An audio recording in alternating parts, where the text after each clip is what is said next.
Bismillahirrahmanirrahim. Assalamualaikum warahmatullahi wabarakatuh. Waalaikumsalam warahmatullahi wabarakatuh. Alhamdulillahirabbil alamin wassalatu wassalamu ala sayyidil mursalin nabiyyina Muhammadin wa ala alihi wa ashabihi ajma'in, amma ba'd. Bapak-bapak dan ibu-ibu yang dirahmati oleh Allah Subhanahu wa taala, alhamdulillah pada pagi hari ini kita berkumpul dan berjumpa di hari yang penuh dengan berkah, hari Jumat, Sayyidul Ayyam, merupakan penghulu bagi hari-hari yang ada sepanjang pekan. Jadi hari-hari yang paling mulia sepanjang pekan adalah hari Jumat. Bagaimana juga di dalamnya ada ibadah-ibadah yang dianjurkan, seperti memperbanyak salawat kepada Rasulullah SAW dan memperbanyak doa, khususnya di hari-hari akhir dari hari Jumat, yaitu ba'da asar sampai terbenamnya matahari. Ini merupakan waktu-waktu yang mulia, waktu-waktu yang dianjurkan untuk banyak berdoa pada hari Jumat ini. Pada hari ini kita akan menambah sedikit ibadah kita dengan mendengarkan tausiah-tausiah, nasihat-nasihat, hal-hal yang berkaitan dengan agama kita, yang semoga saja dapat menambah ilmu, menambah keimanan, dan juga menambah amalan kita di hadapan Allah Subhanahu wa taala. Hal yang patut untuk kita ketahui bahwa salah satu di antara keutamaan dari umat ini adalah umat ini memiliki banyak waktu-waktu yang mulia. Jadi kita kaum muslimin, umat Nabi Muhammad SAW, umat akhir zaman, memiliki keutamaan berupa waktu-waktu yang mulia yang Allah Subhanahu wa taala berikan kepada kita. Usia kita pendek, ya, antara 60 tahun sampai 70 tahun, sebagaimana sabda Rasulullah SAW bahwa a'maru ummati ma baina 60 wa 70. Usia dari umatku itu antara 60 sampai 70 tahun, kata Rasulullah. Itu pun sedikit yang sampai pada usia itu. Usia ini pendek jikalau dibandingkan dengan usia-usia umat sebelum kita. Jadi usia mereka ratusan tahun, bahkan mungkin sampai mendekati ribuan tahun. Jadi umat sebelum Nabi Muhammad, Nabi Isa, Nabi Musa, Nabi Ibrahim, ini ratusan tahun. Usia Nabi umat Nabi Muhammad pendek, 70 sampai 60 sampai 70 tahun. Dan satu keutamaan umat ini juga adalah bahwa umat ini umat yang terbaik.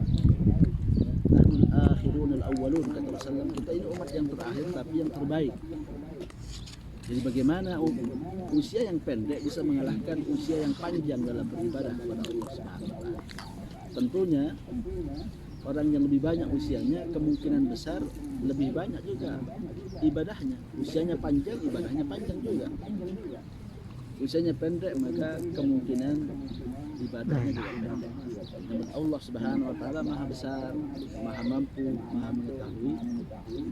Ada solusi bagi itu, bahwa umat Nabi Muhammad bisa mengejar umat-umat yang sebelumnya, yang dengan memberikan kepada umat ini hari-hari yang penuh dengan kemuliaan. Bahkan satu hari bisa lebih baik daripada 1000 bulan. Malam Lailatul Qadar misalnya, itu satu malam kita beribadah kepada Allah Subhanahu wa taala, itu sama dengan 83 tahun kita beribadah kepada Allah Subhanahu wa taala. Ini luar biasa. Ya. Jadi hari-hari yang mulia, hari-hari yang utama, salah satu tujuannya adalah agar kemudian kita mampu mengejar kebaikan dari umat-umat sebelum kita. Dan umat Nabi Muhammad SAW memiliki kebaikan-kebaikan tersebut. Kita memiliki bulan Ramadan, bulan penuh dengan ampunan, penuh dengan rahmat, ditutup pintu neraka dan dibuka pintu surga. Dan di bulan Ramadan ada juga hari-hari yang mulia seperti Lailatul Qadar, yang mana satu malam lebih baik dibandingkan 1000 bulan.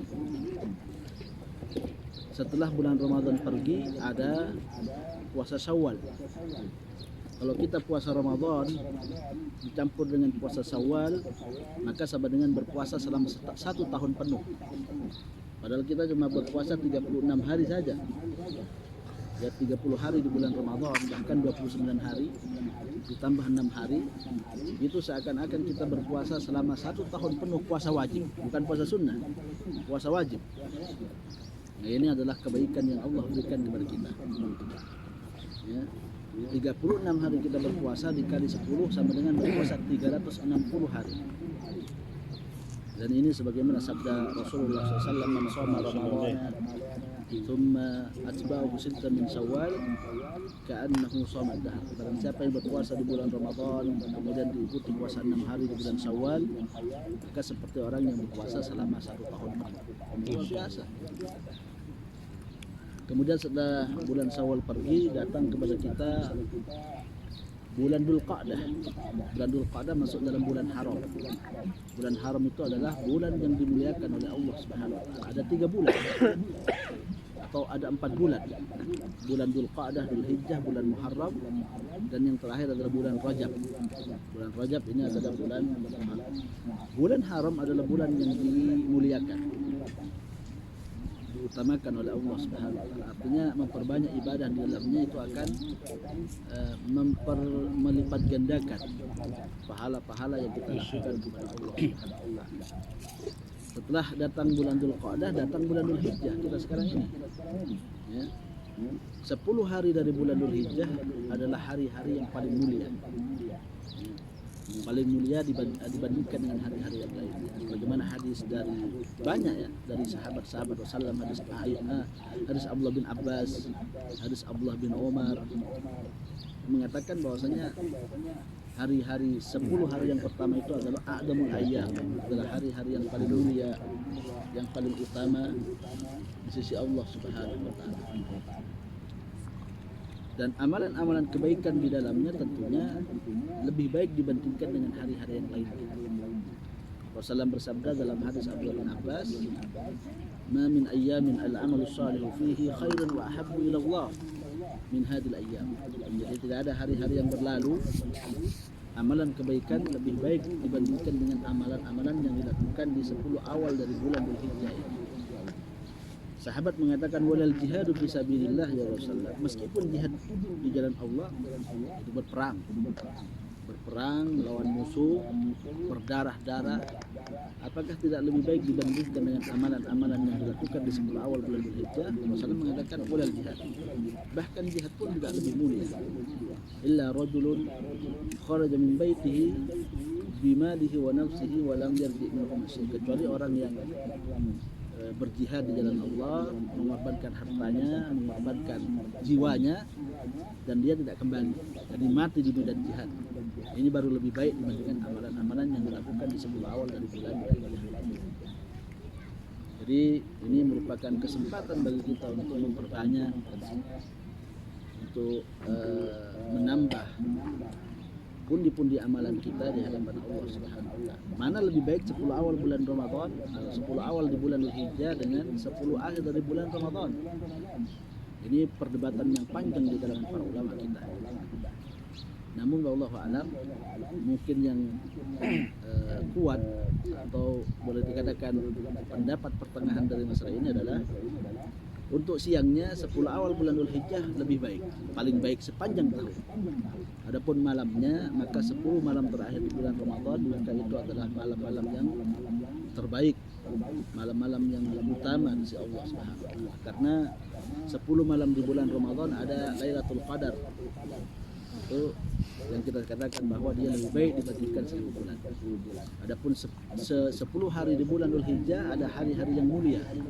Di antaranya hari Al-Arafah, hari Arafah, tanggal 9, ini siang hari.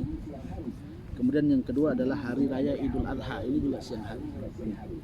Ya, maka pendapat pertengahan dalam masalah ini wallahu a'lam, untuk siang hari yang paling mulia adalah 10 awal dari bulan Dzulhijjah, dan untuk malam hari yang paling mulia adalah 10 akhir dari bulan Muharram, bulan Ramadan. Ya. Bukan berarti pada 10 malam-malam awal bulan Dzulhijjah kita tidak beribadah juga, tetapi kalau dibandingkan mana lebih baik, Maka yang lebih baik adalah 10 malam di 10 malam terakhir dari bulan Ramadan. Bapak-bapak dan ibu-ibu yang dirahmati oleh Allah Subhanahu wa taala, berpuasa di tanggal 9 bulan Dzulhijjah, kata Rasulullah SAW, ahtasibu ala Allah annahu yukaffir sanah alladhi qablahu wa sanah alladhi ba'dahu. Jadi satu hari kita berpuasa yang dihapuskan dosa 2 tahun. Jadi satu amalan kecil tapi pahalanya besar. Nah, saya katakan bahwa salah satu di antara cara kita mengejar kebaikan-kebaikan orang-orang yang sebelum kita adalah dengan beribadah pada hari-hari yang seperti ini. Ya. Berpuasa satu hari tapi dosa yang dilipat gandakan atau yang dihancurkan atau yang diampuni oleh Allah adalah dosa selama setahun. Belum lagi amalan-amalan yang lain yang kita lakukan di 10 awal dari bulan Dzulhijjah ini. Karena amalan ini lebih disukai oleh Allah Subhanahu wa taala dan lebih mulia dibandingkan dengan amalan-amalan di selain hari-hari tersebut. Belum lagi orang yang berhaji. Kalau kita mungkin tidak berhaji ya, ada amalan-amalannya kita lakukan. Orang yang berhaji mendapatkan kemuliaan yang berlebih. Raja'a ka yaumi waladatuhu ummuh, kata Rasulullah. Orang yang berhaji dan tidak bermaksiat dalam hajinya, dia seperti orang yang baru dilahirkan oleh orang tuanya. Tidak ada dosa. Semua digugurkan oleh Allah Subhanahu wa taala, dosa yang besar ataupun dosa kecil. Jadi ini merupakan amalan yang luar biasa. Kita berhaji mungkin cuma 1 pekan. Mulai tanggal 8 Dzulhijjah kita pergi ke Mina, tanggal 9 pergi ke Arafah, malamnya kita di Musdalifah, besoknya lagi tanggal 10 kita di Mina, ya, sampai tanggal 13, 1 pekan kurang lebih. Tapi dosa-dosa yang Allah ampunkan sejak kita dilahirkan oleh Allah sampai kita berhaji, semua diampuni oleh Allah.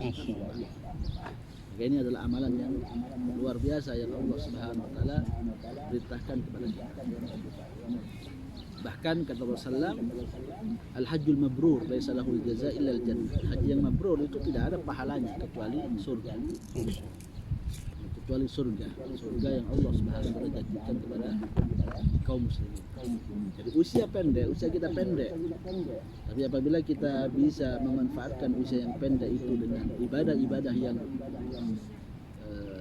berkualitas, maka kita akan banyak mendapatkan keutamaan dan karunia dari Allah Subhanahu wa taala. Belum lagi kita berkurban tanggal 10 ya. Ada zikir-zikir juga yang kita dianjurkan oleh Allah Subhanahu wa taala. Usia kita pendek bukan berarti kita hanya beribadah terus di masjid, tidak keluar dari rumah. Kita boleh beristri, kita boleh menikah, kita boleh mencari rezeki, kita punya mobil juga boleh, punya rumah bertingkat juga boleh oleh Allah Subhanahu wa taala. Jadi ini adalah karunia yang sangat besar bagi umat. Bahkan pada 3 hari ini disebut dengan Yaumut Tasyrik. Diharamkan berpuasa di dalam. Coba. Tidak boleh kita berpuasa di hari atas tanggal 10, 11, 12, 13. Jadi hari raya Idul Adha. Kemudian Ayyamut Tasyrik itu haram hukumnya bagi kaum muslimin untuk berpuasa. Usia kita pendek tapi bukan berarti kita habiskan untuk beribadah kepada Allah habis semua, tidak. Masih banyak waktu-waktu yang bisa kita gunakan untuk dalam tanda kutip ya bersenang-senang, ya, menikmati hidup, mencari rezeki, kemudian membangun rumah yang bagus dan lain sebagainya diperbolehkan. Itu hal yang mubah. Ya. Bahkan pada hari-hari ini Bapak sekalian, hari Tasyrik ini Rasulullah mengatakan Yaumun Nahar wa Ayyamut Tasyrik Aiduna Ahlul Islam. Ya, hari Nahar itu hari tanggal 10 Sembelihan, hari raya Idul Adha, dan hari-hari Tasyrik itu adalah hari raya umat Islam. Hari raya itu identik dengan apa? Kegembiraan, kebahagiaan, silaturahmi, makan-makan yang enak, ya. Dan itu adalah bagian dari ibadah kepada Allah Subhanahu wa taala. Jadi kalau kita meniatkan itu untuk melakukan yang diperintahkan oleh Rasulullah, ya, maka kita akan mendapatkan pahala di situ. Jadi kita bersenang-senang pun terkadang mendapatkan pahala dari Allah Subhanahu wa taala. Menikah itu mendapat pahala sunnah yang ditinggalkan oleh Rasulullah sallallahu alaihi wasallam. Maka ini adalah hal yang luar biasa. Kalau kita mau tadabburi, kita pikirkan agama Islam ini, maka ini bisa menambah kebanggaan kita, menambah keyakinan kita terhadap agama yang kita imani dan kita yakini ini. Hari tasyrik kata Rasulullah, ya, ayyamut tasyrik yaumu aklin wa syurbin wa dzikrullah. Hari tasyrik adalah hari makan dan minum dan hari untuk berzikir kepada Allah Subhanahu wa taala. Jadi kita ini hari tasyrik, maka saya sebutkan ini. Apa yang maksud dengan makan dan minum dan apa yang disebut dengan hari zikir kepada Allah Subhanahu wa taala. Hari makan dan minum dalam artian boleh kita meluas-luaskan, melapang-lapangkan makanan dan minuman kita. Mungkin sehari-hari kita tidak makan daging, maka di hari ini makan daging diperintahkan. Kalau memang kita punya dana, punya rezeki untuk itu, bahkan diupayakan. Orang yang mengupayakan hal itu karena ingin melaksanakan perintah Rasulullah, maka mendapat pahala. Yaumul aklin wa syurbin. Mungkin selama ini tidak pernah minum sirup atau minum asir, diupayakan kita minum di hari-hari ini. Kalau kita tahu, kalau kita di Indo, kita jarang makan ayam, ya, jarang kita makan daging. Kalau hari raya ini momentum untuk melakukan hal-hal seperti itu. Dan ini bagian dari ibadah kepada Allah Subhanahu wa taala. Ya. Ini adalah mendekatkan diri kepada Allah Subhanahu wa taala. Selama tidak berlebih-lebihan. Jadi makan melapangkan diri dalam kita makan dan kita minum selama tidak mubadzir, ya, dan tidak berlebih-lebihan, maka ini adalah hal yang diperintahkan dan dianjurkan, diperbolehkan, bahkan akan mendapatkan pahala dari Allah Subhanahu wa taala. Jadi ini merupakan, kita katakan ini adalah hadiah yang Allah berikan kepada kita. Kita bersenang-senang, kita mendapatkan keutamaan dan pahala dari Allah Subhanahu wa taala. Kemudian yang kedua, ayam zikrullah, berzikir kepada Allah SWT. Karena dianjurkan bagi kita di hari-hari tasyrik ini untuk bertakbir, banyak-banyak bertakbir kepada Allah SWT. Jadi Allahu Akbar, Allahu Akbar, La ilaha illallah, Allahu Akbar, Allahu Akbar, walillahil hamd. Ini dianjurkan untuk diperbanyak kapan saja, di mana saja. Ya.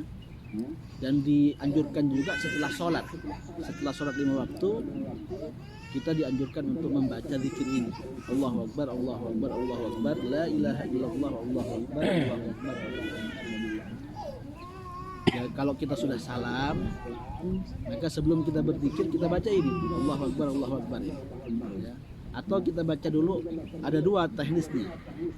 Istighfar dulu. Ya, ada yang mengatakan istighfar dulu, ya, astagfirullah, astagfirullah, astagfirullah, la ilaha illallah wahdahu la syarika lah, lahul mulku wa lahul hamdu wa la ilaha Allahumma antas salam wa minkas salam, tabarakta rabbana idzal jalali wal ikram, baru bertakbir setelah itu. Pendapat yang lain mengatakan setelah salam langsung kita mengucapkan Allahu Akbar. Jadi ada dua cara, boleh dua-duanya kita lakukan, boleh ini dan boleh juga ini.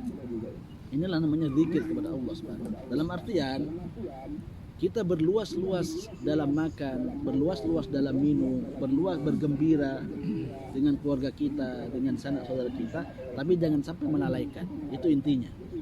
Jangan sampai melalaikan dari zikir kepada Allah, beribadah kepada Allah Subhanahu wa taala. Silahkan kita mungkin punya rumah bagus, punya mobil yang mewah misalnya, tapi jangan sampai itu menjadikan hati kita tertutup, terhalangi dengan ibadah kepada Allah Subhanahu wa taala. Dan ini mengumpulkan dua kebaikan. Kebaikan di dunia dan juga kebaikan di akhirat. Maka perlu kita memahami hadis-hadis yang seperti itu. Jadi boleh kita berluas-luas dalam makanan dan minuman pada hari-hari tertentu, bahkan itu dianjurkan, namun tetap dalam koridor, tidak berlebih-lebihan dan juga tidak mubadzir. Ya, tidak menyia-nyiakan makanan, dibuang-buang makanan misalnya sehingga tidak dimakan. Karena ini masuk dalam firman Allah Subhanahu wa taala, larangan untuk tabdzir, ya.